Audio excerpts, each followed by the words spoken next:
ভোটের আগে রাজ্য সড়ক পরিকাঠামোয় আরও জোর দিচ্ছে রাজ্য সরকার। বৃহস্পতিবার প্রকল্পের সূচনা করে সাধারণ মানুষের যাতায়াত আরও সুন্দর করে তোলার চেষ্টা। রাস্তাশ্রী পথশ্রী 4 প্রকল্পের মাধ্যমে রাজ্যে 20,000 কিলোমিটার রাস্তার নদিয়া থেকে সূচনা করেন রাজ্যের মুখ্যমন্ত্রী মমতা বন্দ্যোপাধ্যায়। লালবাটির রাস্তা এখন আর দেখা যায় না বললেই চলে। যেটুকু বাকি রয়েছে সেই রাস্তাগুলিকেও এবার ঢালাই রাস্তায় রূপান্তরিত করছে রাজ্য সরকার। রাজ্যের অন্যান্য জেলার পাশাপাশি পূর্ব মেদিনীপুর জেলা পরিষদ এক অনুষ্ঠানের মধ্যে দিয়ে জেলার 524টি রাস্তা মোট 876.32 কিলোমিটার, যার নির্মাণ মূল্য 516.27 কোটি টাকা বরাদ্দ করেছে। আমরা ন্যাশনাল হাইওয়ে দেখছি, স্টেট থেকে স্টেট যোগাযোগে দেখছি, কিন্তু অনেক রাস্তা বাকি আছে যে রাস্তাগুলো আমরা করতে পারি না। বাড়ির থেকে প্রাইমারি স্কুলে যাচ্ছি, রাস্তাটা খারাপ আছে। বাড়ির থেকে মন্দিরে যাচ্ছি, রাস্তাটা খারাপ আছে।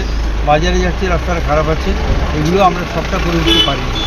এই প্রথম মমতা বন্দ্যোপাধ্যায় মানবিক দৃষ্টিভঙ্গি নিয়ে এই কাজটা আরম্ভ করেছেন। উনি এর ফলে গোটা বাংলা উপকৃত হবে। পূর্ব মেদিনীপুর জেলায় কতটা কাজ হবে? পূর্ব মেদিনীপুর জেলাতে 524খানা রাস্তার শিলান্যাস আজকে হচ্ছে। এই 524খানা রাস্তা মিলিয়ে 500 কোটির মতো টাকার কাজ আজকে এখানে উদ্বোধন হয়, শিলান্যাস হয়। এই কাজগুলোর মধ্যে অলরেডি 60খানা কাজ ওয়ার্ক অর্ডার হয়ে আজকে চালু হয়ে যাচ্ছে। বাকিগুলো টেন্ডারের শেষ পর্যায়ে আছে। আগামী সপ্তাহের মধ্যে ওইগুলো চালু হয়ে যাবে। চাঁচল 2 নম্বর ব্লকের 7টি গ্রাম পঞ্চায়েত এলাকায় 48 কিলোমিটার রাস্তা পথশ্রী 4 প্রকল্পের মাধ্যমে পাকা হবে, যার বরাদ্দ প্রায় 30 কোটি টাকা। মালদার মালতীপুর বিধানসভা এলাকাতে কাজের শিলান্যাস হয়। বিডিও সাহেবকে সাথে রেখে আমাদের এই ব্লকে, চাঁচল 2 নম্বর ব্লকে 48 কিলোমিটার রাস্তা 30 কোটি টাকা ব্যয়ে উদ্বোধন করছি আজকে পনিগ্রাম থেকে। এখানেও প্রায় 2 কিলোমিটার রাস্তা উদ্বোধন হলো। খুবই প্রয়োজনীয় রাস্তা ছিল এটা। আর গোটা ব্লকেই প্রায় 48 কিলোমিটার, আরও প্রায় 60 থেকে 70 কিলোমিটার রাস্তা আছে, যেটা আমাদের পরবর্তীতে আমরা উদ্বোধন করব। দার্জিলিং জেলার গ্রামীণ ও শহর মিলিয়ে 155টি রাস্তা হবে। এর জন্য খরচ হবে 110 কোটি টাকা। নকশালবাড়িতে ভার্চুয়াল অনুষ্ঠানের মাধ্যমে হলো শিলান্যাস। জেলা শাসক জানান, জেলার গ্রামীণ এলাকায় 21টি রাস্তা, পাহাড়ে 34টি এবং পুরসভায় 100টি রাস্তা রয়েছে। রাস্তার গুণগত মান যাতে সঠিক থাকে সেই কারণে একটি টিম তৈরি করা হয়েছে। পথশ্রী 4 এর এটা স্পেশালিটি হচ্ছে, এটা পুরোটাই স্টেট গভর্নমেন্ট রিসোর্সেস থেকেই হচ্ছে। আমাদের এখানে অ্যারাউন্ড 55 স্কিমস রুরাল ক্ষেত্রে আছে, যেখানে অ্যারাউন্ড 21 স্কিমস আমাদের প্লেন্সে আছে, 34 স্কিমস আমাদের পাহাড়ে আছে।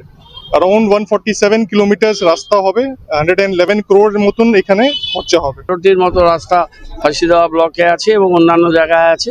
শহরেও অনেকগুলো রাস্তা আছে, যেগুলো উদ্বোধন কাজ আমরা শুরু করব। তো গ্রামীণ সড়ক উন্নয়নের ক্ষেত্রে 11 সালের পর থেকে এখন পর্যন্ত একটা অভূতপূর্ব উন্নয়নের কাজ মমতা বন্দ্যোপাধ্যায় মাননীয় মুখ্যমন্ত্রী তার হাত ধরে হয়েছে। পথশ্রী প্রকল্পে বালুরঘাট পুরসভারও 25টি ওয়ার্ডের বিভিন্ন রাস্তা তৈরি, মেরামতি ও সংস্কারের লক্ষ্যে 9,69,75,000 টাকা বরাদ্দ হয়েছে। যে আরবান পথশ্রীর কাজটা শুরু হচ্ছে এবং সেটা আমরা বালুরঘাট পৌরসভার পক্ষ থেকেও বালুরঘাট শহর জুড়ে 25টি ওয়ার্ডে আমরা 47 কিলোমিটার 450 মিটার রাস্তার কাজ আমরা করব। রাজ্য সরকার যেভাবে শহর ও গ্রামীণ অঞ্চলের উন্নয়নে জোর দিয়েছে, আশা করা যাচ্ছে 2026 সালের পর প্রত্যেকটি রাস্তার হাল ফিরবে, এমনটাই দাবি করছে শাসক শিবির। জাহাঙ্গীর বাদশাহ, অভিষেক সাহা, পিকাই ঘোষ, শঙ্কর কুমার ঘোষের রিপোর্ট, ক্যালকাটা নিউজ।